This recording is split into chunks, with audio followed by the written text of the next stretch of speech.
Hanap kami ng malunggay na pwedeng ipakain sa kambing na nanganak. Ayan, kukunti yung dahon niyo.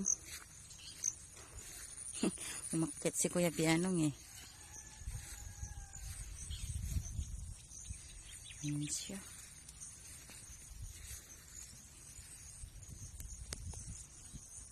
Ayan, taas mo yan, pakita. Yan, papakain namin sa kambing na nanganak. Kukunti kasi yung dahon ng malunggay. Kaya yan. Yan, pupunta na kami doon kay Magnolia. Pakakainin na namin ng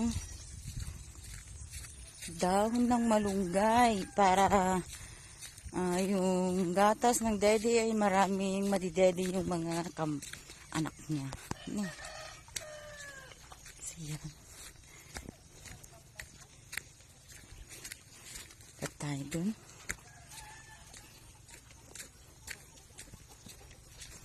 Yan, lapit na tayo dyan.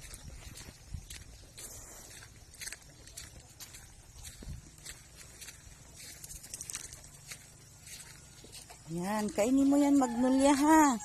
Para dumami gatas mo. At maraming madidede ang iyong mga anak. 2 pa naman, sana 3 yung anak mo no. Ayan. Gustong gusto niya ng malunggay. Yan, sige, kumain ka ng marami.